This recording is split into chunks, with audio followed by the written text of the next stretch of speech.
ઓ તારીની અહીંયા આ ટેબલ તો જો સાફ તો છે. અરે હું ટેબલની સફાઈ નહીં, આ સાઈડની દુકાનની સફાઈની વાત કરી રહ્યો છું. ચાલ આ ટેબલ હટાવ. કેમ? કેમ કે આજથી આ અડધી દુકાન મારી છે, મારી નવી ઓફિસ, નવો ધંધો. જમીન લે, જમીન વેચ. અરે રેવા દો ને રાહુલભાઈ, અત્યારે તો તમે અમારી જમીન પચવી રહ્યા છો. એ ગુલાબડી, મોઢું સંભાળીને વાત કર, એ તો તારું મોઢું તોડી નાખીશ. એમ હિંમત હોય ને તો તોડીને બતાવો. એમ તું હાલે.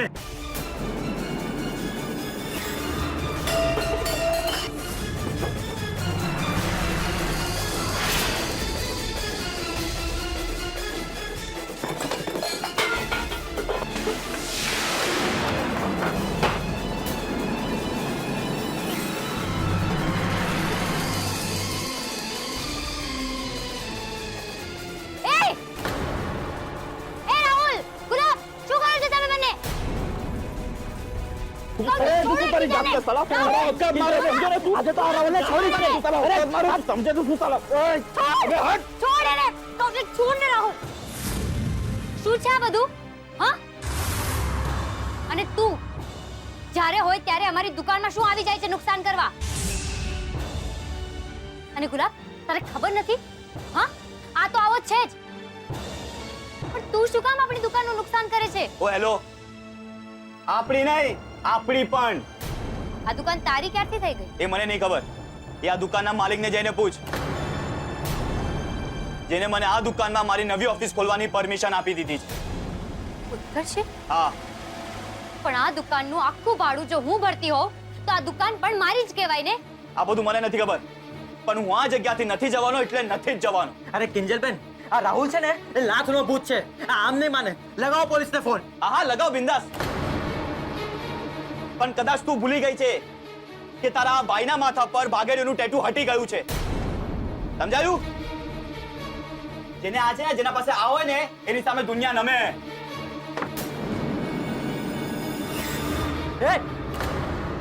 આ રાહુલ કોઈના બાપથી પણ નથી ડરતો. હું હમણાં ઉત્કર્ષને ફોન કરું છું. હા હા કર, ખાલી રિંગ જ વાગશે. વાગે છે ને રિંગ? હા. અને હવે જો મેસેજ આવશે કે હું મીટિંગમાં છું.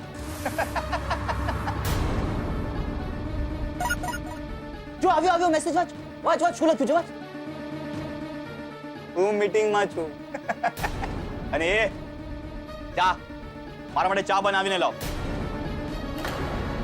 અને આજે નહીં, રોજે રોજ, સમજો ને?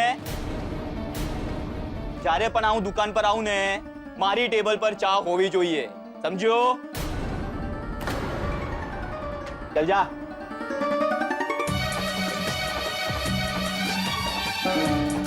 અને કિંજલ, હું શું કહું છું, આ મોહન એન્ડ ડોટર્સનું જે પાટિયું છે ને, એને હટાવીને બાજુમાં રાઘવ એન્ડ સનનું પાટિયું મારી દઉં તો કેવું લાગે?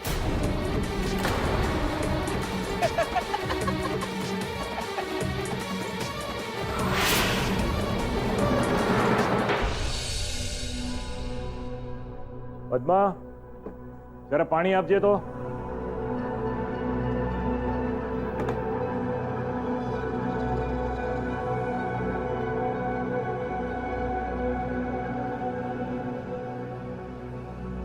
થેન્ક યુ બેટા. શું? અરે આ રીતે શું જુએ છે મારી સામે? ઓ સમજી ગયો.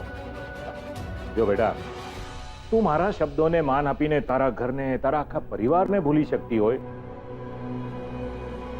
એ જ રીતે હું પણ મારા શબ્દોને માન આપીને તને મારા ઘરની પુત્રવધુ તરીકે સ્વીકારું છું ને.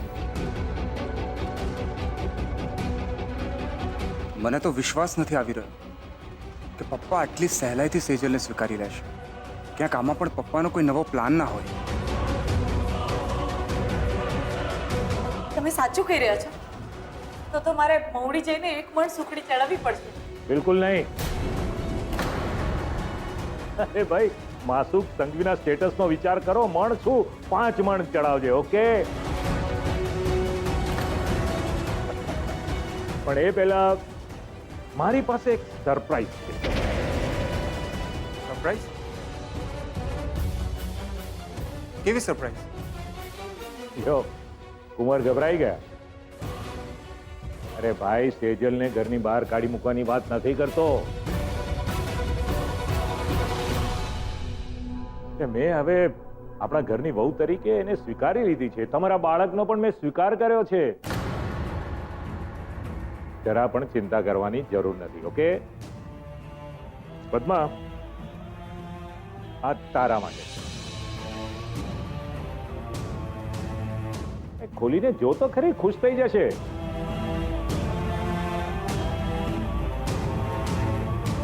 અરે આમાં તો કંઈક ફ્લાઇટની ટિકિટ જેવું લાગી રહ્યું છે. ટિકિટ જેવું નહીં, ટિકિટ જ છે દુબઈની. યસ, તું આપણા દીકરા જીતેશ પાસે દુબઈ જશે. હા,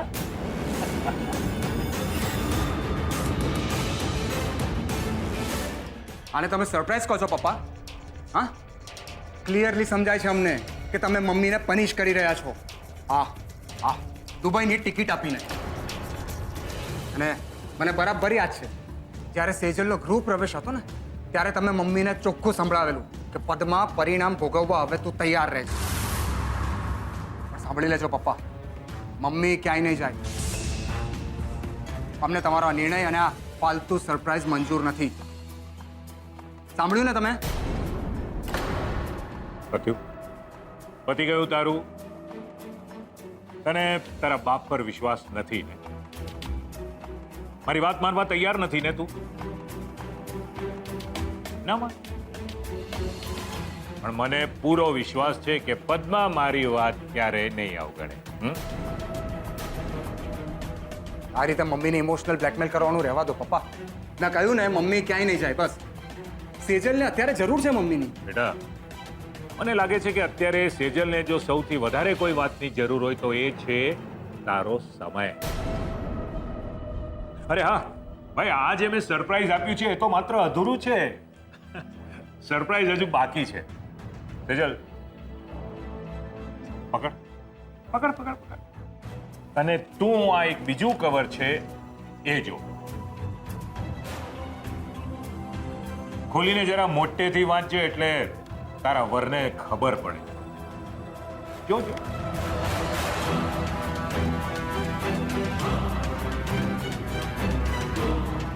આ દુબઈની બીજી ટિકિટ છે, પપ્પાજીના નામ.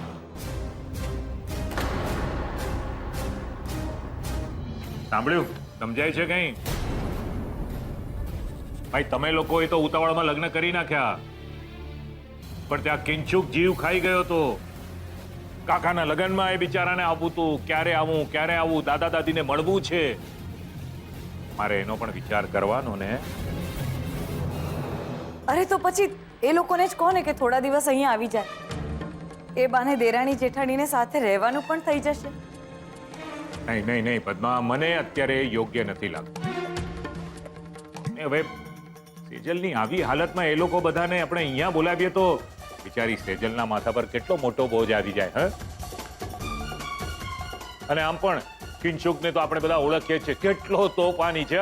એની ધમાલ મસ્તીમાં સેજલને કંઈ થઈ ગયું તો?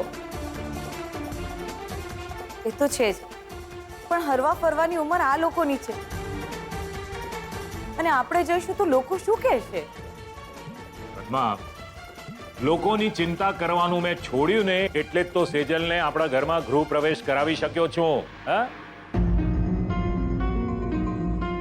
અને મને લાગ્યું કે હવે સેજલની આવી હાલતમાં આપણે એ લોકોને બહાર ફરવા મોકલીએ એ યોગ્ય નથી. એ લોકોને આપણે તો પછી કઈ રીતે સ્પેસ આપવી? એટલે મેં આ નિર્ણય લીધો છે. અને જો મારો નિર્ણય યોગ્ય લાગતો હોય, માન્ય હોય તો પેકિંગની તૈયારી કરો. પણ પપ્પા, એટલું જલ્દી જવાની શું જરૂર હતી? થોડા સમય પછી પણ જઈ જ શકો છો ને તમે. બેટા, તને શું લાગે છે આ બધો વિચાર મેં નહીં કર્યો હોય? બેટા, તું એ વિચાર કર કે થોડા સમય પછી સેજલની ડિલિવરીનો સમય થઈ અને સેજલ હવે પિયર તો જવાની નથી, તો પછી એ સમયે મમ્મીનું અહીંયા રહેવું વધારે જરૂરી છે ને. આ બધી વાતનો વિચાર કરીને પછી જ મેં આ પ્લાનિંગ કર્યું છે.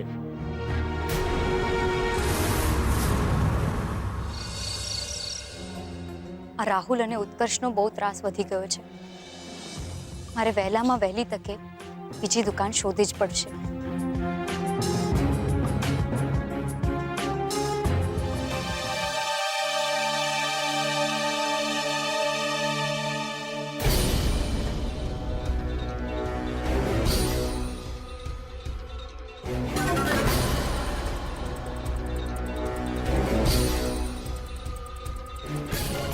વિજયભાઈ, મારે તમારી સાથે વાત કરવી છે. જુઓ કિંજલ, મને મોડું થઈ રહ્યું છે. તો ભલે થતું મોડું, પણ મારે તમારી સાથે વાત કરવી જ છે. તમે મને એમ કહો, તમારે અને ઉત્કર્ષને શું વાત થઈ? જુઓ, એ અમારી અંગત વાત છે અને હું તમને શું કામ કહું? અંગત રહેવા દો ને સર, મને બધી ખબર પડે છે. ઉત્કર્ષ જ તમને કહ્યું હતું ને કે મને કહી દેજો, અમારા નાસ્તાને કારણે લોકોની તબિયત બગડી ગઈ છે, એટલે આ કોન્ટ્રાક્ટ રાહુલને મળ્યો, રાઈટ? જુઓ, આ બધું કહેવા માટે હું કઈ બંધાયેલો નથી અને તમે મને આમ રોકી ના શકો. એમ તો ઠીક છે, તો ચાલો પોલીસ સ્ટેશન. ત્યારે પોલીસ સવાલ કરશે ને ત્યારે તો જવાબ આપવો જ પડશે, સમજ્યા? આવો છો કે પછી પોલીસને ફોન કરીને અહીંયા બોલાવું? ના પ્લીઝ, એવું બધું કશું કરવાની જરૂર નથી. અચ્છા, તો પછી મારે શું કરવું જોઈએ કહેશો મને? જુઓ વિજયભાઈ, અમારી પરિસ્થિતિ કેવી છે એ તમને બરાબર ખબર છે, એટલે હું પણ આ બધી વાતને જગાવવા નથી માંગતી. સો પ્લીઝ હાથ જોડું છું તમારી સામે, મને શાંતિથી કહેશો કે ઉત્કર્ષ તમારી સાથે શું વાત કરી રહ્યો હતો? જો હું જે કંઈ પણ તમને કહું ને એમાં મારું નામ ના આવવું જોઈએ. આ કોન્ટ્રાક્ટ કેન્સલ કરાવવા પાછળ શું?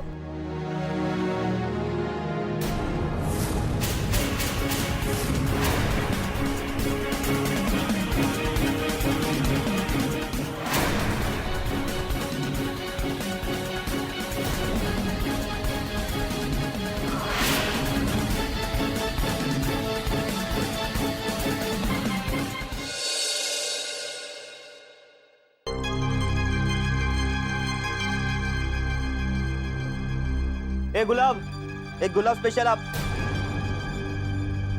એ બાળ મજૂર, એ રાહુલભાઈ,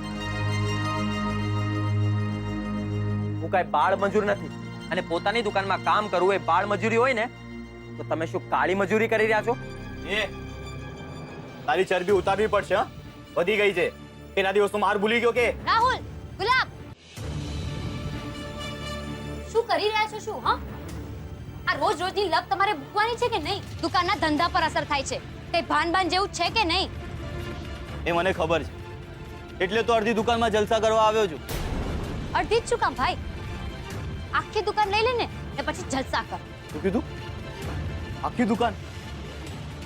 એટલે અડધી દુકાનમાં જમીનની લે વેચ ને અડધી દુકાનમાં ગરમ ચા. વાહ બેના વાહ, શું વાત કરી છે. હે ને? તો પછી જા, જઈને તારા માલિક ઉત્કર્ષ શાહને કે હવેથી અમે આખી દુકાન ખાલી કરવાની.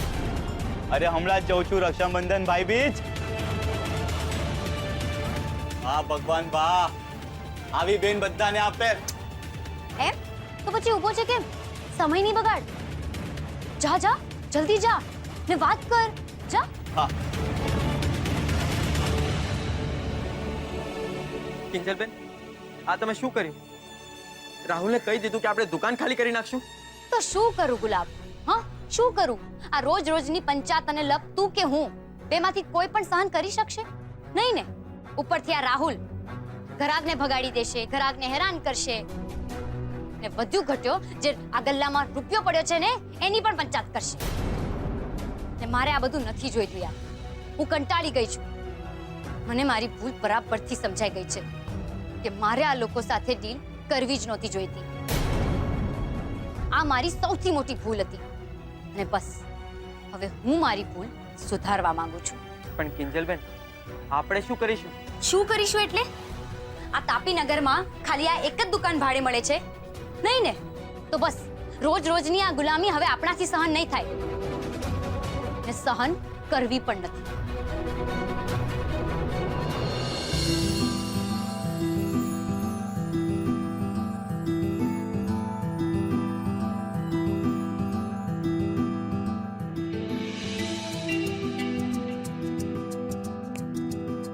મિસિસ રૂપેશ શું વિચારી રહી છે? હા, હું એમ વિચારતી હતી કે જો ને પપ્પાજીએ મને સ્વીકારી લીધી તો હું બહુ ખુશ છું અને આપણને આવી રીતે એકલા રહેવાની સ્પેસ પણ મળી ગઈ.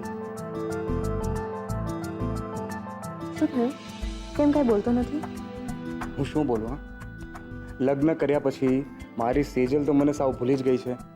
આઈ મીન હું એની સામે બેઠો છું પણ એના વિચારોમાં નથી. આના કરતાં તો મારા લગ્ન નહોતા થયા એ જ સારું હતું. એટલીસ્ટ એના વિચારોમાં તો હું 24/7 રહેતો હતો. જાને વાયડા. અને હા, મારે ફક્ત તારા એકના વિશે નથી વિચારવાનું, કોઈ ત્રીજું પણ છે જેના વિશે મારે વિચારવાનું છે. લો બોલો. એટલે લગ્નના બીજે જ દિવસથી મારે મારા પ્રેમને કોઈની સાથે શેર કરવો પડશે એમ? ના ના, આ તો હું નહીં કરું ભગવાન. આ તો બહુ મોટો અન્યાય કહેવાય. બહુ મોટો અન્યાય થઈ ગયો ને? હાસ તો. પણ હવે શું થઈ શકે? હાથના કર્યા હૈયે વાગ્યા છે બિચારા રૂપેશ કુમારના. અચ્છા, મારા આ હાથનો કમાલ બતાવું તને? આખી આમ પાછી ઉપાડી લઈશ અને પાછી ભગાડી જઈશ તને. જાને વાયડા. એ સેજલ, હા, હું શું કહું છું? ચાલે આપણે પાછા ભાગી ગયા સાચે. અરે સાચે કહું છું. અરે આપણે છાપામાં પણ છપાવશું કે બે પતિ પત્ની ભાગી ગયા, પ્રેમી પંખીડા. હા? અરે દુનિયાને જે વિચારવું હોય વિચારે, જેને જે કહેવું હોય કે. આપણે આપણી મસ્તીમાં જીવી લઈએ ને. હા સેજલ, મારે તારી સાથે ઘણી બધી વાતો કરવી છે. લાંબી લાંબી રાતો અને લાંબી લાંબી વાતો. બસ લવારી થઈ ગઈ તારી? અરે આમાં લવારી છું? હા, અરે હું સાચે કહી રહ્યો છું.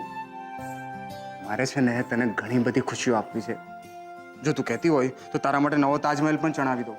ચણાવી દઉં? સેજલ મહેલ. અરે હસે છે શું? હા? સાચે કહી રહ્યો છું.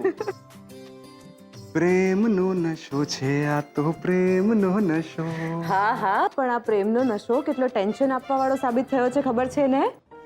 હા, મને ખબર છે કે તને તારા પપ્પાની ચિંતા થઈ રહી છે. બરાબર ને સેજલ? મારી પાસે એક મસ્ત આઈડિયા છે. જો મમ્મી પપ્પા તો અત્યારે ઘરમાં છે નહીં, દુબઈ ગયા છે, તો હું શું કહું છું કે કિંજલ અને બીજલને અત્યારે આપણા ઘરે બોલાવી લઈએ અને આપણે ધમાલ મસ્તી કરીશું ને. હા, ને એ જ બહાને તને પણ સારું લાગશે. ચાલ ફોન કર કિંજલને. ના રૂપેશ, પપ્પા નહીં માને. એ તું પપ્પાની ચિંતા શું કામ કરે છે? હા, હું છું ને, હું પોતે ત્યાં જઈશ, પપ્પાની સામે કાન પકડીને સોરી કહીશ અને મનાવી લઈશ એમને. અને મને વિશ્વાસ છે કે પપ્પાજી મને તો ના નહીં જ કે. ચાલ લગાવ ફોન કિંજલને. એક મિનિટ ઉભી રહે. લગાવ ફોન.